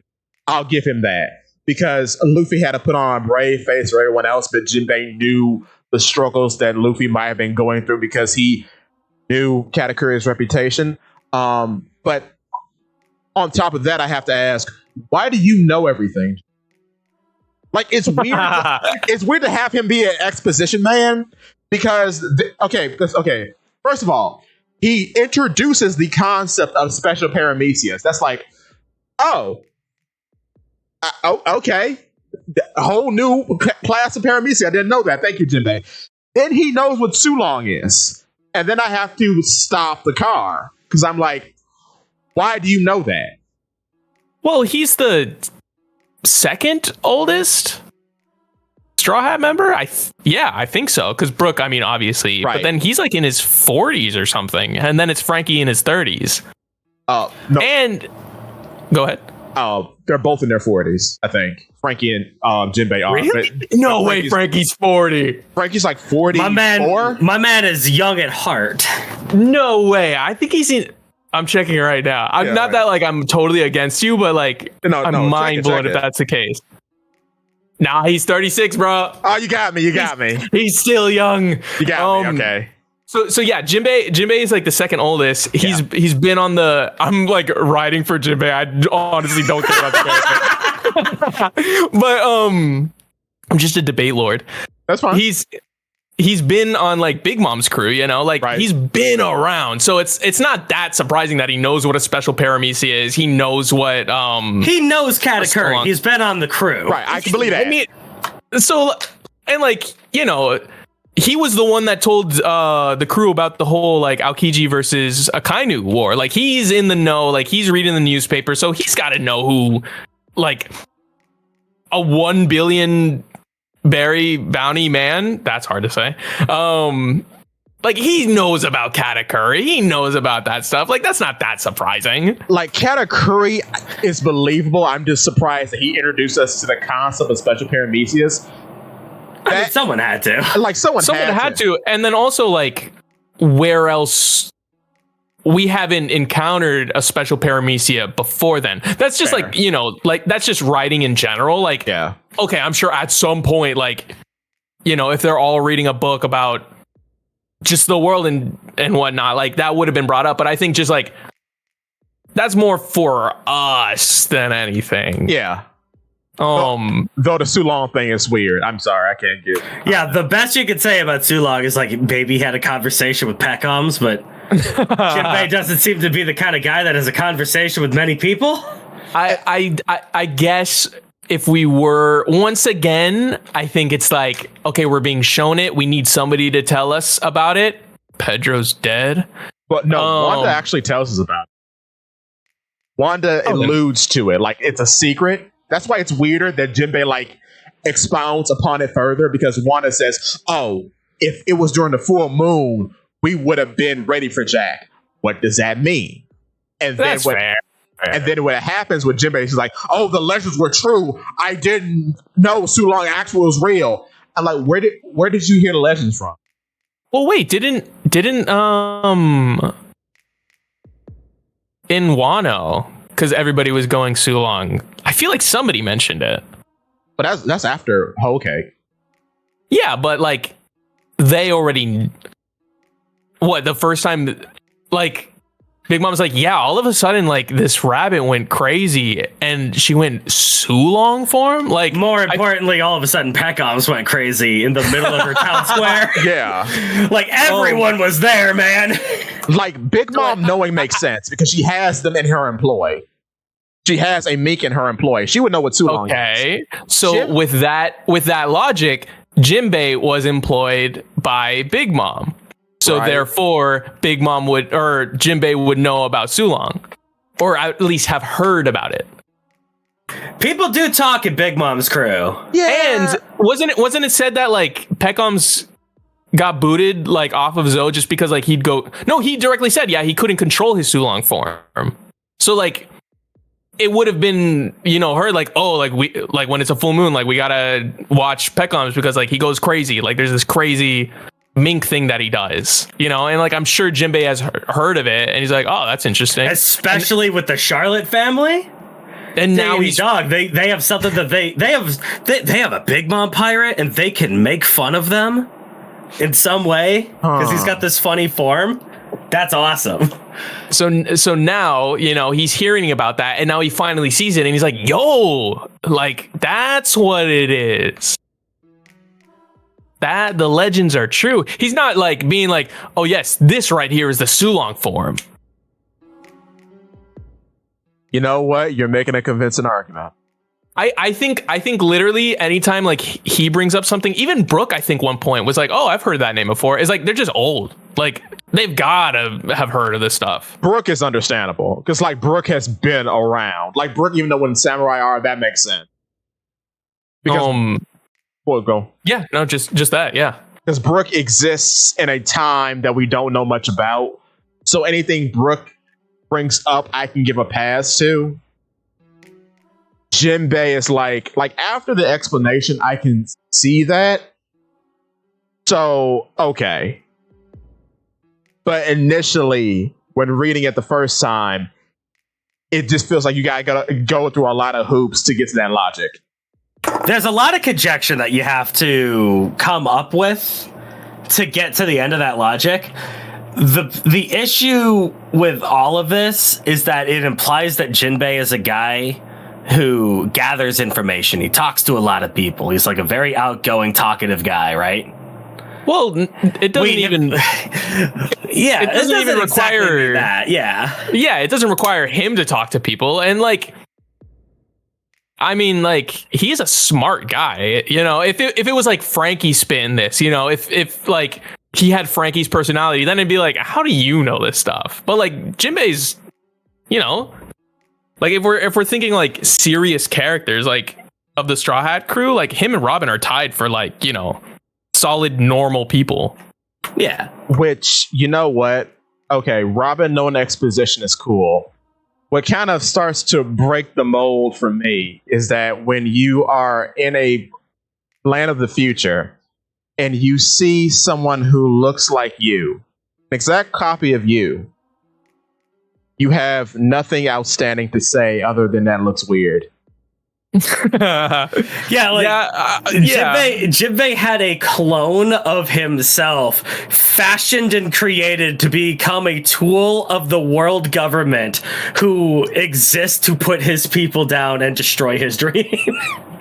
Well, I argue this. In the One Piece world, how when Jinbei was that age, did he really have access to a camera? Maybe the only times he saw himself was in a mirror. So would he really understand that this is him at a young age? Like?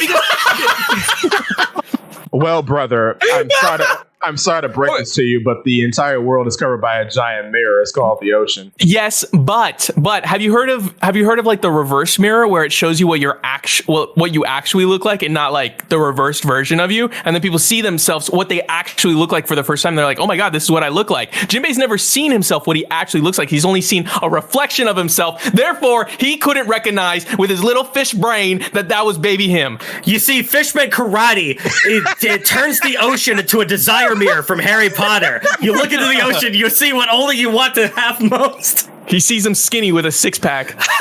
Oh my god. He's like, who's this little fat kid in front of me?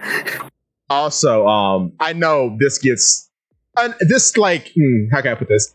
This is serviceable for a lot of people. It's not serviceable for me though. It more so speaks to Nami's character than Jinbei. But like she's like, when she forgives Jinbei for sicking Arlong on the East Blue, it's like, I'm deeply apologize for doing that. Which when you think about it, it's like, you care about the freedom and race relations between human and fishman, yet you unleashed your unstable kinsman upon the weakest sea in the world and governed him in no way, shape, or form. Well, first of all, this all started with an argument of whether Jinbei's a Straw Hat or not. I think this is getting, you know, a little off of that. Now we're just like dogging on Jinbei, which like is fine, you know. This is the hole, sir. we put him in the hole. We are in the hole. Okay. I mean, like, he didn't. I think you're using loaded terms. Him sicking Arlong, like he just kind of like he let him go, you know. And Jinbei, once again, you know, he's a busy guy. You think he's gonna be popping in with Arlong constantly, be like, hey, are you being a good boy? Because also like Arlong was paying off the Navy. He was doing all this, you know, like he wasn't being loud and proud with it. Yeah, sure. He was building up to that, sure, but like, up until Luffy beat him up, like he was scheming. That's fair. Realistically, like it was only like what is it, Kokoyashi, whatever the islands, you know, yeah, they were really village, they were really the only ones suffering. That's true. At the end of the day, I only have like 2 issues with Jinbei. He doesn't have a funny gimmick, and he doesn't interact with the crew enough. That's it. So the second one, I mean, it is fair, but also like he's only been with the crew for like not that long. Wait, so stop it's like the train. No, I will not. That argument. We only had 7 years for him to have a conversation with Zoro. Whatever. He was with Luffy for a majority of the time, and then the, you know, like, come on, he hasn't had time to just like vibe with them. Do you know who has had a conversation with Zoro? Yamato. She's had significantly less time than Jinbei.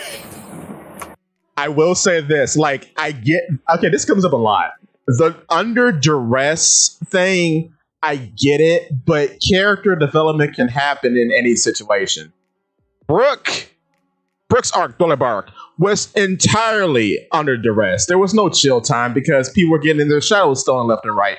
Yet we get so much character interaction with Brook before he even joins the crew.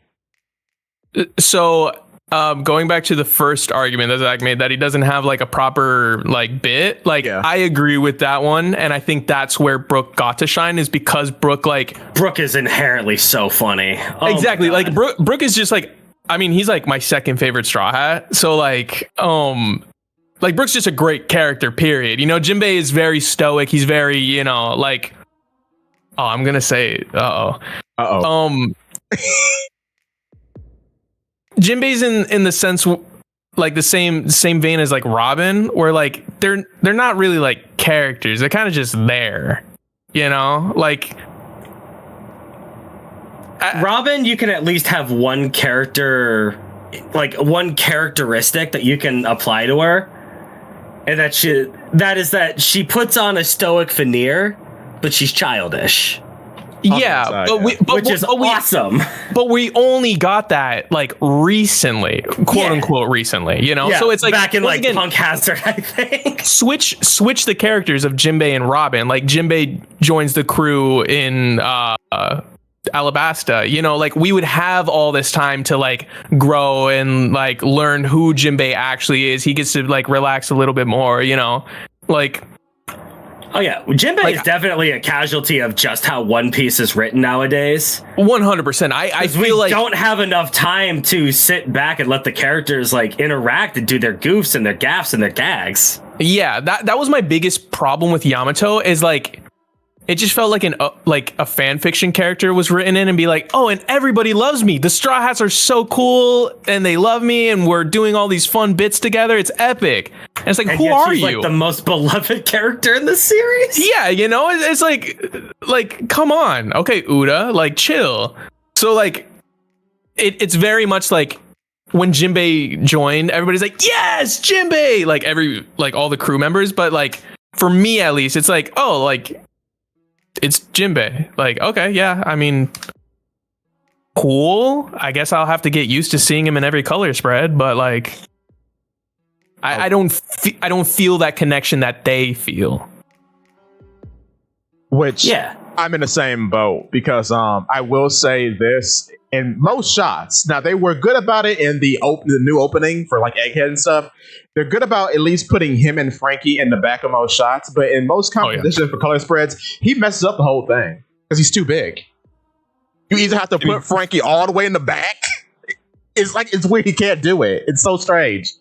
I think that's my other thing, is like it's probably not this like compensating, but like where we are in One Piece now, everybody is just a giant, and I do not like it. I don't like how big characters are. So it's like now we get another big character, and it feels like almost like we got to round out the Straw Hats so they're not just all like normal humans versus these giants. So it's like, okay, yeah, we got Frankie, and now we got Jinbei, and I'm not like the biggest fan of Jinbei's like big design or Frankie's design, but I think at least having Jinbei, it kind of equals it out. I get what you're saying, like they got to get shoved to the back, and like finding good clean shots of like full body them is impossible. Yeah, it is. Because of that, like, oh my god, it is a pain. Yes. So I definitely get that. You know, he's a rather large fellow.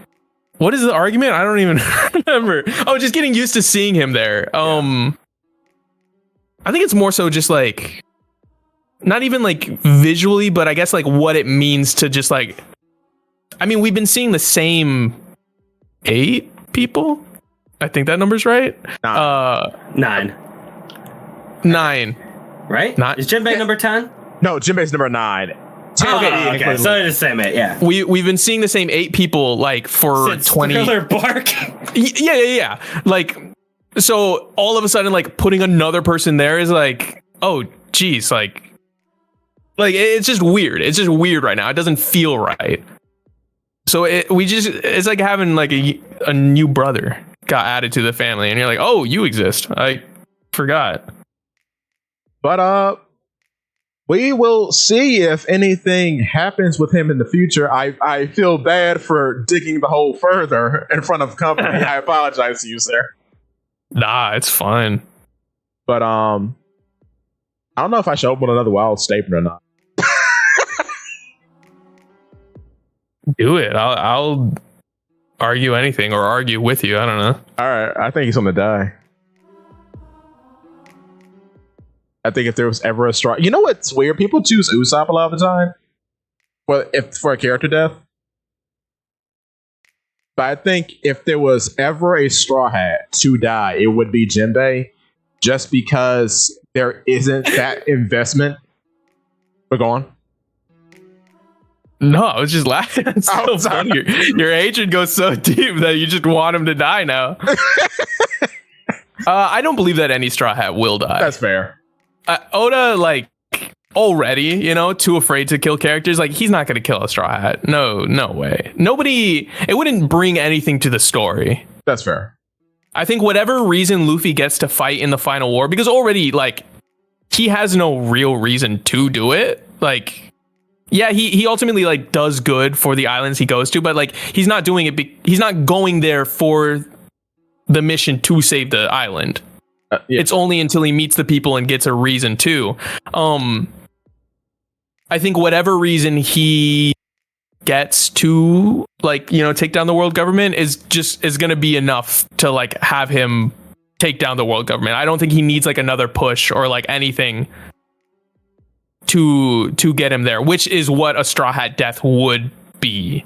So I just don't think, like, there's a reason for any Straw Hat to die. That's maybe Vivi.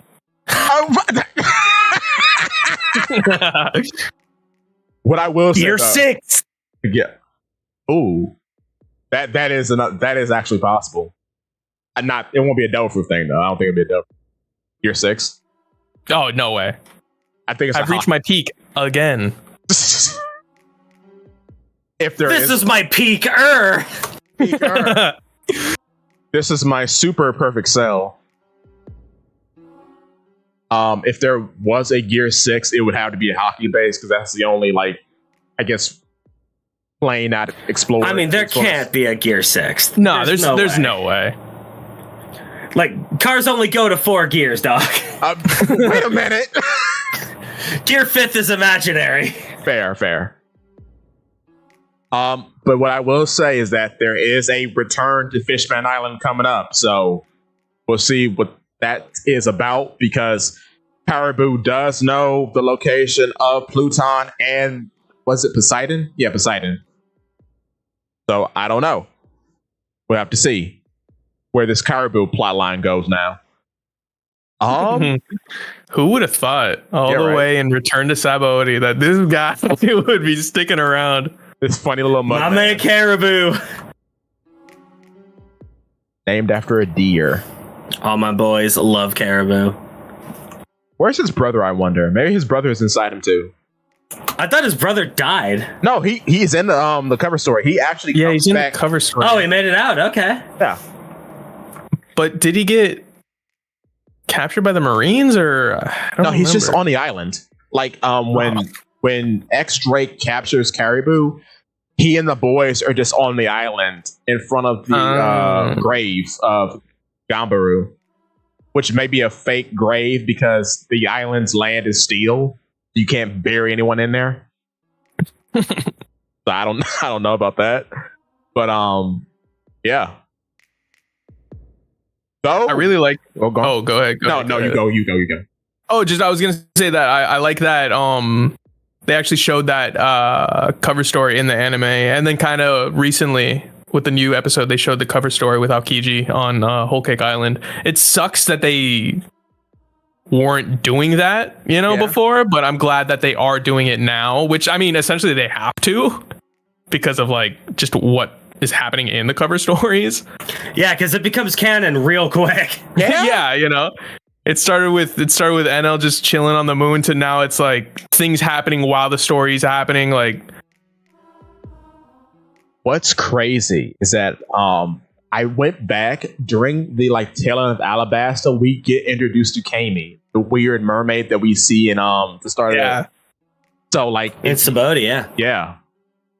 So hopefully when this new One Piece anime thing gets started, we actually incorporate the cover stories into the main story, the episodes. I hope so. They did it once with Buggy's little adventure when my man. Yes. Once with Bucky. They did it and they're like, man, this is hard. Let's just create an entirely new story based off of nothing out of nowhere. Yeah, it's kind of amazing that they don't use that for filler more often. 100%. The cover stories would be so good for filler. Yeah, they're built for filler. Toei making a good decision? Yeah. True. Imagine. Hey, boss, we got this big sound library. We're just going to use the instant transmission sound for Van Oliver. It'll be fine. No one will notice. I feel like, the sound effects definitely, like... I think the biggest was, like, the Gear 5th episode. Just the constant overuse of, like, the same sound effects. It's just like, oh my god, chill. Key blast sound effect for Boro Breath. All right, let it ride. That electricity sound haunts my nightmares. Happens all the time, every time. So, I guess we should wrap up now because we are reaching the 2-hour mark. So, David, plug yourself, please. I'm like Mokerjaniac everywhere. Mokerjaniac. I made 2 videos on the fashion of One Piece, a topic that hasn't been touched on apparently.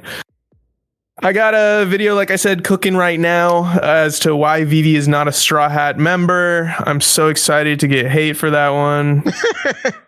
Starting with me. I stream on YouTube Tuesdays and Thursdays. Sometimes I'll throw in another day around like 2 p.m. PST. Figuring out what I'm playing. Yeah, I mean, that's pretty much it, Just vibing. Well, thank you so much, sir. And thank you for having me. It was a blast. This is my first podcast ever. Yo! Excellent. We take it. Yeah, yo. Dreaming. Because you said yo, it sounded just like the 4Kids intro. So if you're on the YouTubes right now, go to Mokerjaniac and give him a good old subscribe for us. And while you're there, you should subscribe to Reddit Sephiroth. Oh no, by all means, you should go subscribe to Polypede Works. Bar is open, boys. Don't be douchy. And we'll see you in the next one. Bye-bye!